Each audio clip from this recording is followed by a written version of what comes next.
ജനകീയ പ്രതിരോധത്തിൻ്റെ തുടക്കമാണിത്. അതിന് കോൺഗ്രസിനെ സജ്ജമാക്കാനുള്ള ആത്മവിശ്വാസത്തോടെ ജനകീയ പ്രതിരോധത്തിൻ്റെ ആവേശക്കടൽ തീർത്താണ് സമരാഗ്നി 14ാമത്തെ ജില്ലയായ തിരുവനന്തപുരത്ത് എത്തിച്ചേർന്നത്.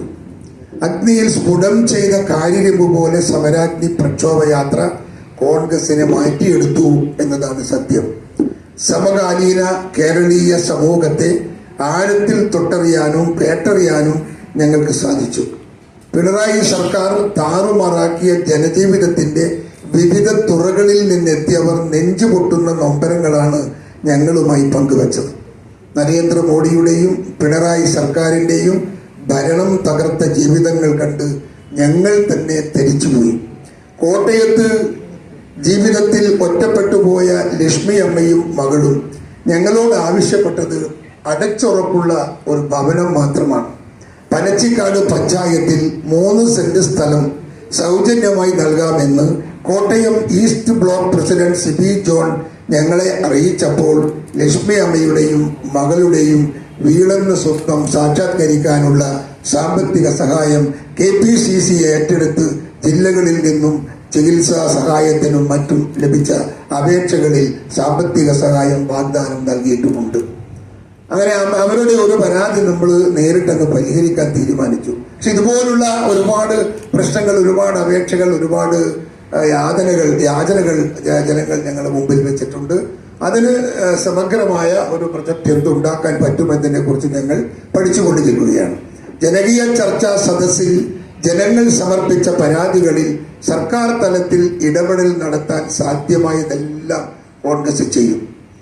പരാതികളിൽ നിയമസഭയിൽ അവതരിപ്പിക്കേണ്ടതും കേന്ദ്ര സർക്കാരിന് സമർപ്പിക്കേണ്ടതും പ്രക്ഷോഭം ആരംഭിക്കേണ്ടതുമായ വിഷയങ്ങൾ തരം തിരിച്ച് പരിശോധിക്കാൻ പഴകളം മധു ചെയർമാനും സജീവ് ജോസഫ് കൺവീനറുമായ ഒരു സമിതിയെ ഞങ്ങൾ നിശ്ചയിച്ചിട്ടുണ്ട്. ലഭിച്ച പരാതികളിൽ തുടർ പ്രവർത്തനം നടത്താൻ ജില്ലകളിൽ പ്രത്യേക സംവിധാനം KPCC ഏർപ്പെടുത്തും. ജനങ്ങളിൽ നിന്ന് ലഭിച്ച പ്രധാന നിർദ്ദേശങ്ങളിൽ UDF പ്രകടന പത്രിക ഉൾപ്പെടുത്തും. TP ചന്ദ്രശേഖരൻ കൊലപാതകത്തിൽ നേരിട്ട് പങ്കെടുത്തവരും അതിൽ നേരിട്ട് പങ്കുള്ളവരും ശിക്ഷിക്കപ്പെട്ടെങ്കിലും ഗൂഢാലോചന നടത്തിയവർ ഇപ്പോഴും നിയമത്തിന് പുറത്താണ്. TP വധക്കേസിലെ ഗൂഢാലോചന കേസിൽ നീതി കിട്ടുന്നതുവരെ ഞങ്ങളും പോരാടും. സത്യത്തിൽ കേരളത്തിന്റെ ജുഡീഷ്യറിയിൽ ഒരു അപൂർവമായ വിധിയാണ് ഈ ചന്ദ്രശേഖരൻ കൊലക്കേസോടനുബന്ധമായ വിധി നമ്മുടെ മുൻപിൽ ഉണ്ടായത്.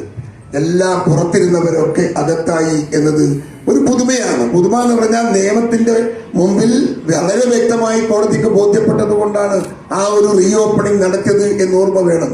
പക്ഷെ ഇനിയും ഇതിന് അവസാനത്തെ സാങ്ഷൻ കൊടുത്ത, അവസാനത്തെ അനുമതി കൊടുത്ത നേതാക്കന്മാർ ഉണ്ട് ഈ പാർട്ടിക്കകത്ത്. ആ നേതാക്കന്മാരെ കണ്ടെത്തണം. ശരിക്കും അവരാണ് യഥാർത്ഥ കൊലയാളികൾ. അവരെ കണ്ടെത്തണമെങ്കിൽ അന്വേഷണം കൂടുതൽ ആഴത്തിലും പരപ്പിലും കൊണ്ടുപോകണം എന്നാണ് ഞങ്ങൾ ആവശ്യപ്പെടുന്നത്. ചന്ദ്രശേഖരൻ കൊലപാതകത്തിൽ നേരിട്ട് പങ്കെടുത്തവരും അതിൽ നേരിട്ട് പങ്കുള്ളവരും ശിക്ഷിക്കപ്പെട്ടെങ്കിലും ഗൂഢാലോചന നടത്തിയവർ ഇപ്പോഴും നിയമത്തിന് പുറത്താണ്. TP വധക്കേസിലെ ഗൂഢാലോചന കേസിൽ നീതി കിട്ടുന്നത് വരെ ഞങ്ങളും പോരാടും. ഞങ്ങൾ പിറകെയുണ്ടെന്ന് ഞാൻ അവരെ ഓർമ്മിപ്പിക്കുകയാണ്. TP കൊലക്കേസിൽ CPM-ന് പങ്കില്ലെന്ന് പറഞ്ഞ് സ്വയം വെള്ളപൂശാൻ ശ്രമിച്ചവർക്ക് ഹൈക്കോടതി നൽകിയ ഈ പ്രഹരത്തിന് 51 വെട്ടിന്റെ അപ്പുറത്തുള്ള കാഠിന്യം തന്നെയുണ്ട് എന്നതാണ് യാഥാർത്ഥ്യം. 51 വെട്ടിനേക്കാൾ വലുതാണ് ഇപ്പോൾ ഈ വിധിയുണ്ടാക്കുന്ന പ്രഹരവും എന്ന കാര്യത്തിൽ ആർക്കും തർക്കമൊന്നുമില്ല. CPM ഒരു കൊലയാളി പാർട്ടിയാണെന്നും ഹൈക്കോടതി വിധി വ്യക്തമാക്കുന്നു. മുഖ്യമന്ത്രി ഉൾപ്പെടെയുള്ള കണ്ണൂർ നേതാക്കൾ രക്തദാഹികളാണെന്ന് ജനങ്ങൾക്ക് നേരത്തെ തന്നെ ബോധ്യമായിട്ടുണ്ട് എന്നത് ഒരു യാഥാർത്ഥ്യമാണ്. CPM നേതാക്കളെ ശിക്ഷിച്ചതോടെ പാർട്ടിക്ക് ഈ കൊലപാതകവുമായുള്ള ബന്ധം കോടതി ശരിവെച്ചിരിക്കുന്നു.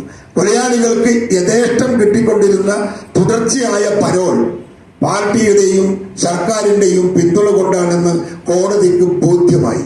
കൊടിസൂരിയെ പോലുള്ള തടവുകാർ ഒരു വർഷത്തിൽ 300 ദിവസം ആ ജയിലിൽ കിടക്കാറില്ല. അതിന് കുറഞ്ഞ ദിവസമേ കിടക്കാറുള്ളൂ. അത് മാത്രമല്ല, കൊടിസൂരിയെ പോലുള്ള ആളുകൾ എത്തിയ ജയിലിൽ അവരാണ് സൂപ്രണ്ട്, അവരാണ് ജയിൽ ഭരിക്കുന്നത്.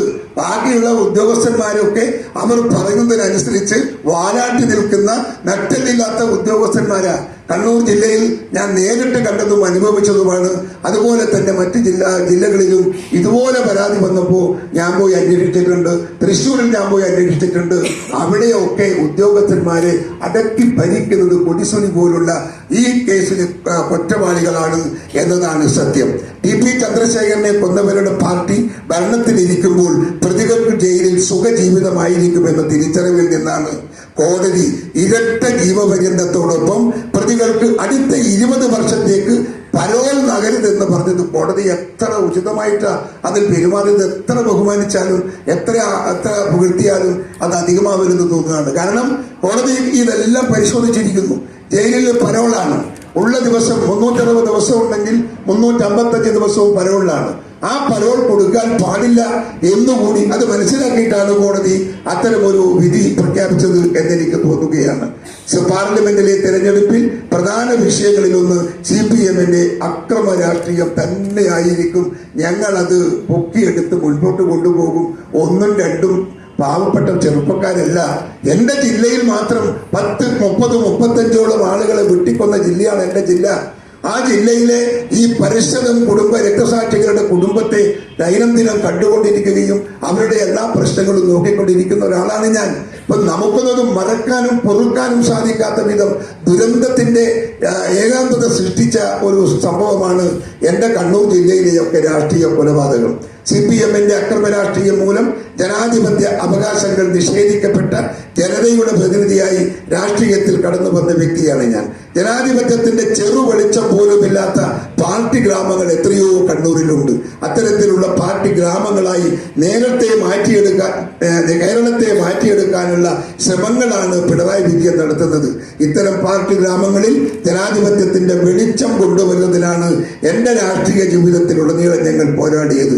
CPM-ന്റെ കൊലക്കത്തി രാഷ്ട്രീയത്തിന്റെ ആപത്ത് കേരളീയ പൊതുസമൂഹത്തിന് മുന്നിൽ എന്നും ഉറക്കെ വിളിച്ചു പറയുന്നതും CPM-ന്റെ ഭീകരമുഖം തുറന്നു കാട്ടാൻ ശ്രമിക്കുന്നതും അതിന്റെ തീവ്രത നേരിട്ട് അനുഭവിച്ച ആളെന്ന നിലക്കാണ് സത്യത്തിൽ ചെയ്യുന്നത്. CPM-ന്റെ അക്രമ രാഷ്ട്രീയത്തെ അതിജീവിച്ച് ജനാധിപത്യത്തിന്റെ ശബ്ദം ഉയർത്തിപ്പിടിക്കുന്നതിന് വേണ്ടി ഒട്ടനവധി പോരാട്ടം നടത്തിയ ശേഷമാണ് ഞാൻ ഇന്ന് KPCC അധ്യക്ഷ പദവിയിലിരിക്കുന്നത്. എന്റെ രാഷ്ട്രീയ ജീവിതം CPM-ന്റെ അക്രമ രാഷ്ട്രീയത്തിനെതിരെ സന്ധിയില്ലാത്ത പോരാട്ടം തുടരുക എന്നതായിരുന്നു. സമരാജ്ഞിയുടെ ഭാഗമായി കേരളീയ സമൂഹത്തെ അത് ബോധ്യപ്പെടുത്താൻ എനിക്ക് കഴിഞ്ഞു എന്നത് തൃപ്തികരമായ ഒരു അനുഭവമായി ഞാനതിനെ നോക്കിക്കാണുകയാണ്. കണ്ണൂർ മോഡൽ പാർട്ടി ഗ്രാമങ്ങളും കുടിൽ വ്യവസായം പോലുള്ള ബോംബ് നിർമ്മാണവും കൊലപാതക രാഷ്ട്രീയവും കേരളം മുഴുവൻ വ്യാപിപ്പിക്കുക എന്നതാണ് പിണറായി വിജയന്റെ ലക്ഷ്യം. അതിന്റെ ട്രയൽ റണ്ണായിരുന്നു രക്ഷാപ്രവർത്തനം എന്ന ഓമന പേരിൽ മുഖ്യമന്ത്രിക്കെതിരെ പ്രതിഷേധിച്ച യൂത്ത് കോൺഗ്രസ് KSU പ്രവർത്തകർക്കെതിരെ CPM ക്രിമിനലുകൾ നടത്തിയ നരനായാട്ട് പിണറായി വിജയന്റെ രക്തദാഹം അടങ്ങുന്നില്ലെന്ന് തെളിവാണത്.